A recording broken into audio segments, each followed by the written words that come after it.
tema kita kan antikris ya. Sesungguhnya ada subtemanya, yaitu antikris kita pun juga bisa termasuk. Wah, saya diprotes langsung. Kenapa, Pak? Kan mestinya kalau orang percaya Kristen, apa orang sudah percaya Tuhan Yesus kan nggak mungkin, gitu ya.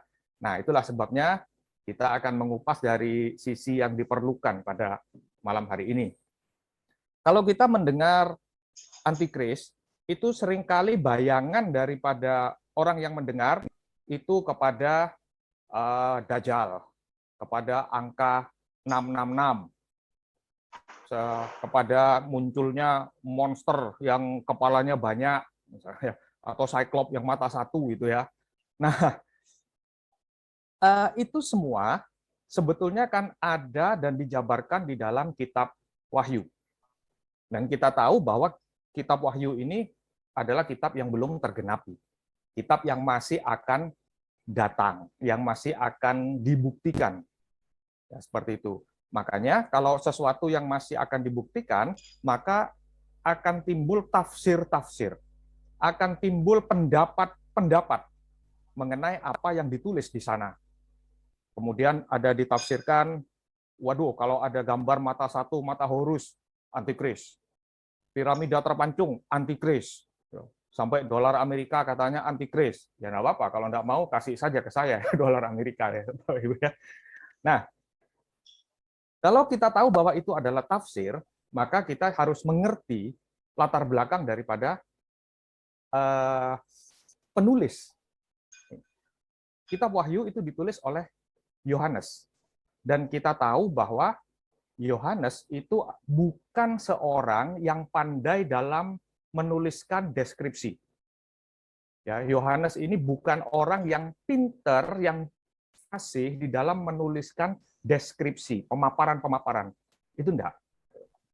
Contoh, ketika Yohanes menggambarkan sosok Tuhan Yesus, dikatakan bahwa Tuhan Yesus itu adalah sosok yang berambut putih, matanya seperti api, lidahnya seperti pedang bermata dua, suaranya seperti guntur yang mendesau.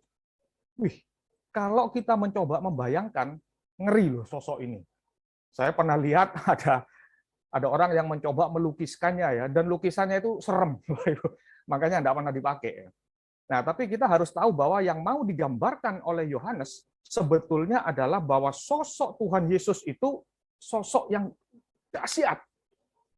Sosok Tuhan Yesus yang sekarang, yang kita sembah sekarang ini, bukan lagi sosok seperti yang pernah dipaku di atas kayu salib. Sudah sangat berbeda, sudah sangat dahsyat, sangat luar biasa. Itu yang mau digambarkan oleh Yohanes. Cuman dia pemilihan kata-katanya itu selalu memasukkan imajinasi dan bayangannya dia. Nah, seperti itu.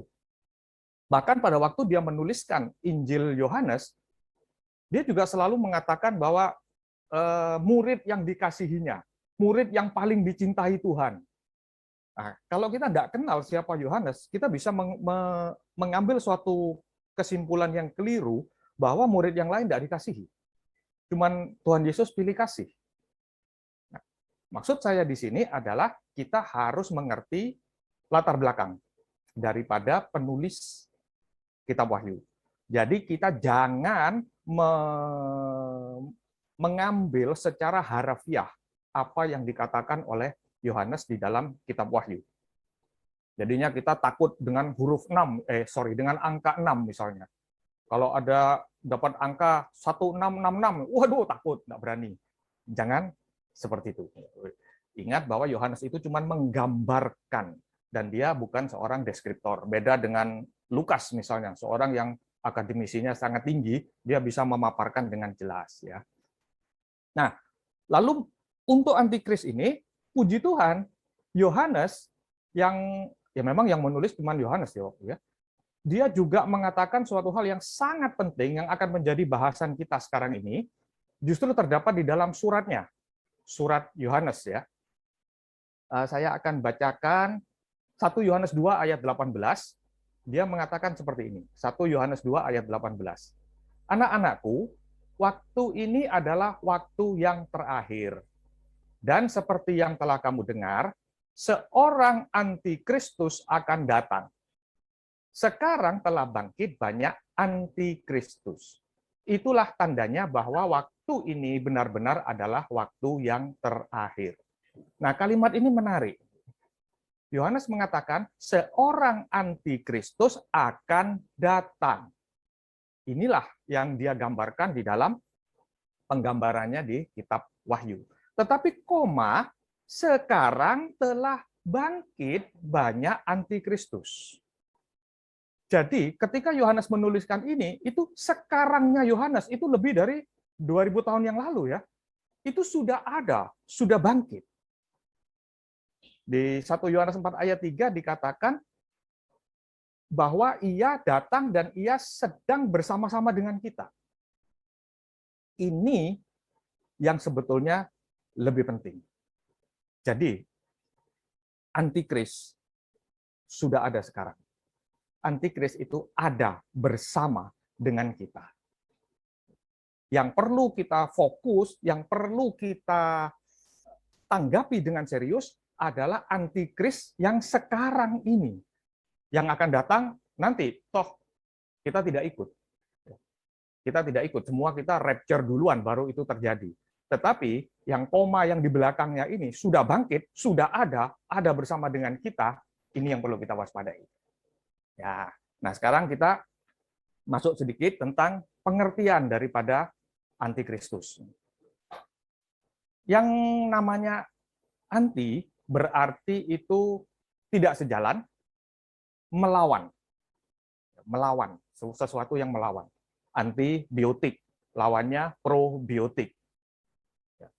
Anti mainstream, anti sesuatu yang lazim, anti kelaziman. Sesuatu yang lazim, kalau orang mau memelihara binatang piaraan, piara kucing, piara anjing, piara burung, itu lazim. Nah, yang anti mainstream, biasanya Anda piara kuda nil. Ini anti mainstream, melawan kelaziman, melawan yang lazim. Nah, dengan demikian, kata anti Kristus adalah melawan Kristus. Segala sesuatu yang melawan Kristus. Kata ini sendiri sebetulnya sangat menarik. Kenapa kok tidak anti Jesus? Kenapa kok tidak anti Yesus? Kok anti Kristus? Karena anti Kristus bukan hanya sekedar anti Yesus. Anti Kristus. Kristus, Hamasyah, itu adalah karya keselamatan. Itu adalah sebuah pekerjaan, suatu karya. Jadi antikristus itu mengandung dua pengertian. Anti kepada pribadinya, kepada Yesusnya, Yesus Sang Kristus, dan anti kepada Kristusnya. Anti kepada pekerjaan daripada Yesus, daripada Tuhan Yesus. Nah, ada dua ternyata. Contohnya bagaimana? Ada yang anti kepada pribadinya, tapi tidak anti kepada pekerjaannya. Artinya mereka mengakui bahwa pekerjaan Tuhan Yesus itu sesuatu yang baik. Apa yang dilakukan oleh Tuhan Yesus itu sesuatu yang baik, tapi tidak mengakui pribadi Yesusnya. Contoh, orang Farisi, orang Saduki di zaman dulu. Mereka tidak menyangkal pengajaran Tuhan Yesus. Mereka tidak masalah, dan bahkan mereka setuju bahwa yang diajarkan adalah sesuatu yang baik. Tetapi yang ditentang, yang dilawan, pribadinya. Sosok pribadi daripada Tuhan Yesus itu yang dilawan. Ya. Lalu, ingin menggantikan posisi Tuhan Yesus. Ya, kita tahu konteks ini saya katakan ya, pembahasan kita sudah mengerti bahwa iblis itu sudah total antikris. Kita tahu bahwa pemberontakan itu adalah berusaha, pemberontakan kerup yang pertama adalah mau menggantikan posisi Tuhan. Jadi, ada yang mau menggantikan posisi Tuhan. Artinya kepingin disembah, kepingin berkuasa, kepingin bisa mengatur nasib orang lain, selain Tuhan. Tidak masalah, pekerjaan Tuhan Yesus, oke, pekerjaan Tuhan Yesus, baik. Tapi pribadinya kita tidak setuju. Sampai sini mungkin ada yang mulai terbayang. Contoh yang sekarang di masa kita yang terjadi, contohnya saksi Yehova, yang dimulai dari abad keempat ya, kemudian berkembang menjadi saksi Yehova. Mereka percaya bahwa semua pekerjaan yang dilakukan, yang diceritakan, dikisahkan di dalam Alkitab adalah benar. Tetapi yang berperan sesungguhnya adalah Roh Kudus, Roh Suci menurut mereka, menurut sebutan mereka. Jadi Tuhan Yesusnya ada, tetapi dia bukan pribadi seperti yang kita kenal. Mengecilkan pribadi Tuhan Yesus. Demikian juga ada keyakinan-keyakinan lain yang tidak saya sebutkan di sini, beberapa mungkin kita kenal. Mereka tahu pekerjaannya baik, mereka tahu apa yang dilakukan itu luar biasa, tapi menyangkal pribadinya. Ini anti-Kris yang menyangkal pribadinya. Sebaliknya, ada yang menyangkal pekerjaannya, yang menyangkal apa yang dikerjakan oleh Tuhan Yesus. Salah satu pekerjaan yang paling penting yang dilakukan oleh Tuhan Yesus adalah karya keselamatan. Maka antikris ini akan menawarkan ada keselamatan dengan cara lain. Misalnya, ada hal-hal yang bisa dicapai untuk masuk kerajaan surga melalui cara lain. Kita tahu ketika Tuhan Yesus berpuasa di padang gurun, salah satu cobaan yang diajukan oleh iblis adalah, kalau engkau mau menyembahku, aku akan berikan dunia ini.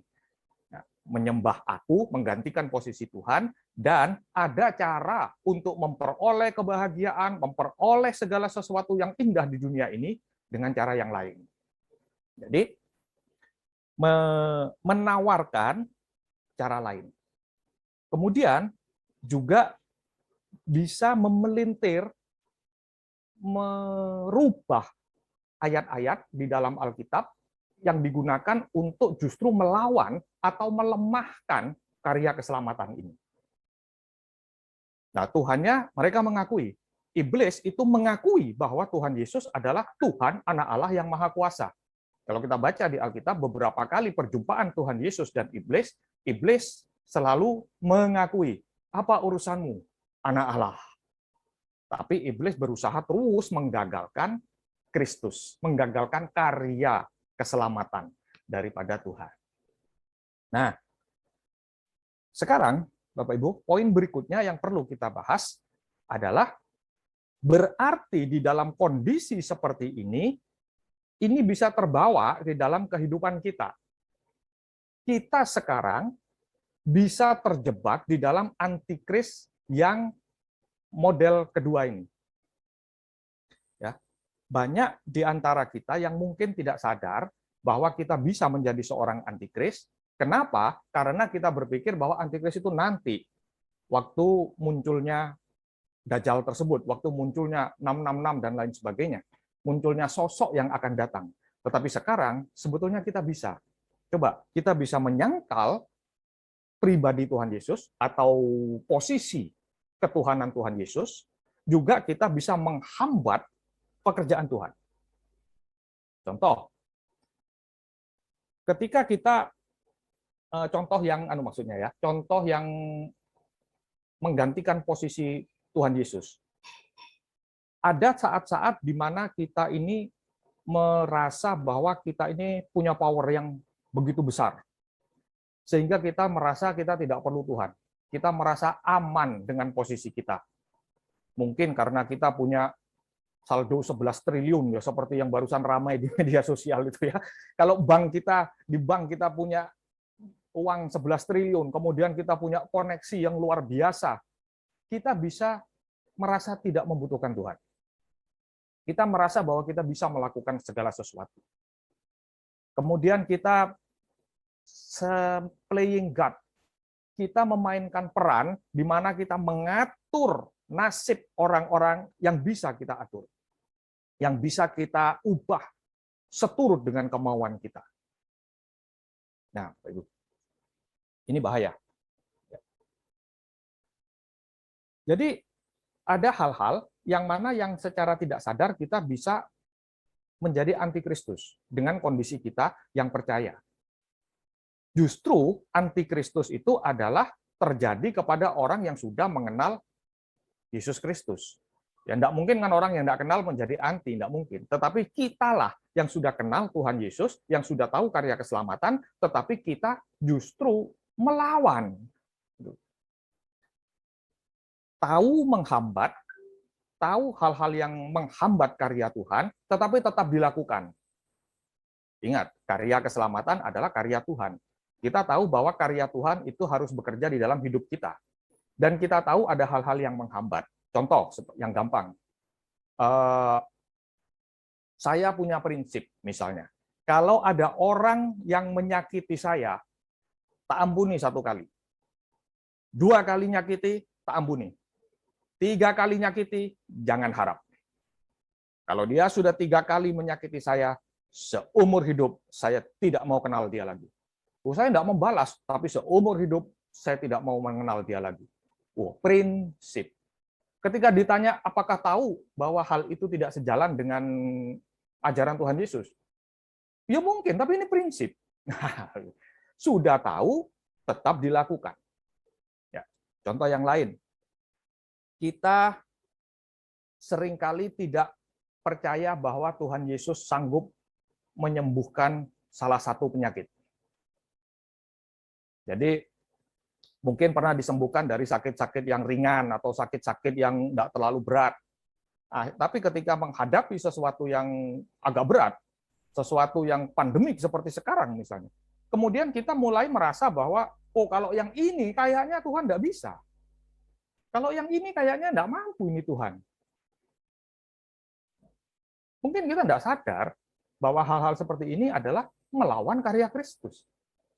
Tuhan Yesus ketika di atas kayu salib menebus semua termasuk sakit penyakit kita. Tuhan tidak mengatakan bahwa semua sudah kutanggung, kecuali kolesterol, kecuali darah tinggi, kecuali sesuatu. Tidak. Tetapi dikatakan sudah selesai. Berarti semua sudah ditebus. Tapi kita tahu bahwa ya itu karya Tuhan, tapi kita masih tidak percaya akan salah satunya. Nah, hal yang lain lagi, kita menganggap Tuhan sebagai penopang kita. Hati-hati, ini banyak terjadi. Jadi, misal ini, sudah tahu salah, sudah tahu keliru, tapi kita tetap meminta Tuhan untuk melakukan hal itu bagi keuntungan kita. Misal, kita contohnya muat barang misalnya nih, kita mau kirim barang, kita menggunakan kendaraan pick up yang suratnya mati, nomornya mati, STNK-nya mati, uji kirnya mati, bannya mungkin tidak karu-karuan, dimuati lebih dari kemampuan yang sesungguhnya. Kemudian ketika itu jalan, pick up ini jalan, kita berdoa, Tuhan, tolong buta tulikan polisi-polisi di sepanjang perjalanan Tuhan, agar barang ini sampai ke tujuan dengan benar Tuhan. Nanti keuntungannya aku akan berikan sebagian untuk perpuluhan. Misalnya. Sudah tahu itu melanggar. Sudah tahu sesuatu yang tidak benar. Tapi kita minta Tuhan untuk menopang kita. Jadi secara tidak sadar, kita bisa menjadi seorang antikris. Kita juga bisa mendua hati. Jadi kita percaya kepada Tuhan, tapi kita juga mengandalkan hal yang lain. Ya, mengganti Tuhan, posisi-posisi Tuhan, yaitu kita gantikan dengan kekuatan dan kemampuan kita dan lain sebagainya. Ini hanya sekedar contoh-contoh, ya. Percaya kalau nanti setiap kita yang menyadari hal ini akan Roh Kudus akan singkapkan pada kita.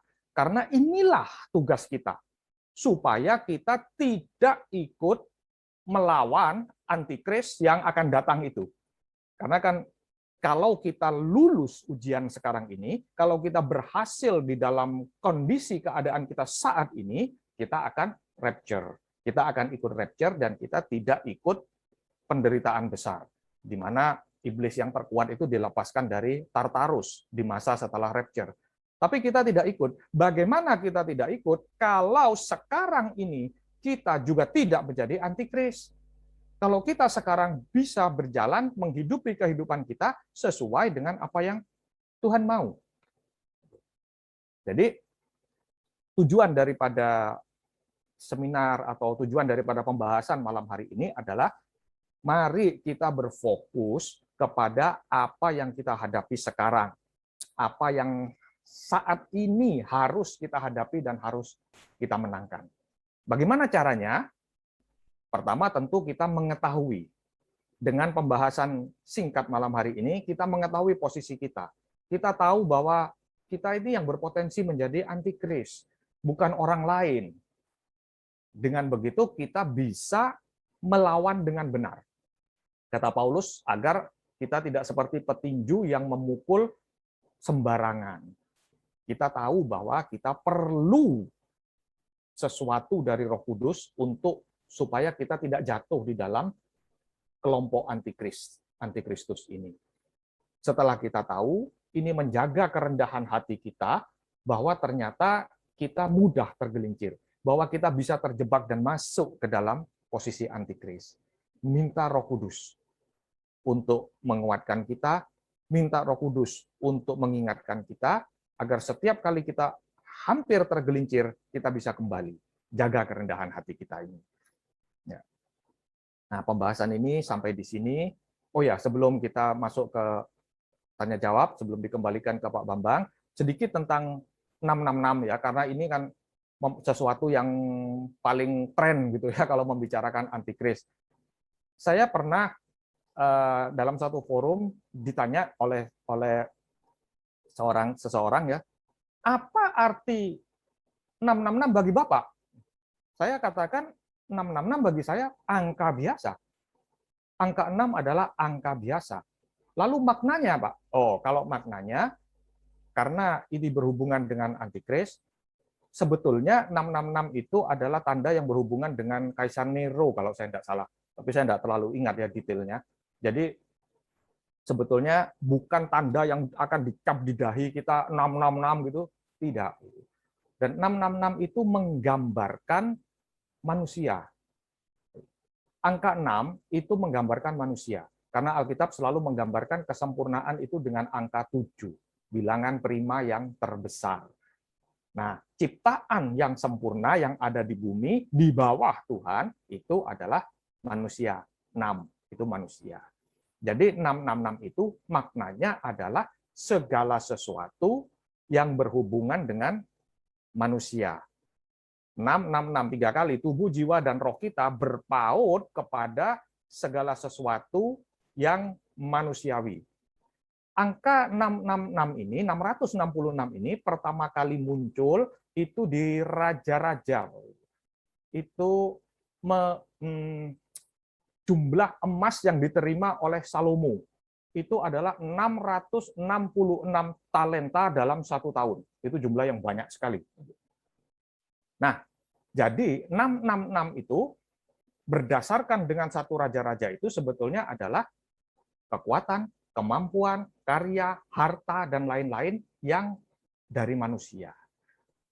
Mancep di dahi artinya kita memikirkan dan kita bertaut kepada segala sesuatu yang dari manusia tersebut, tidak kepada Tuhan.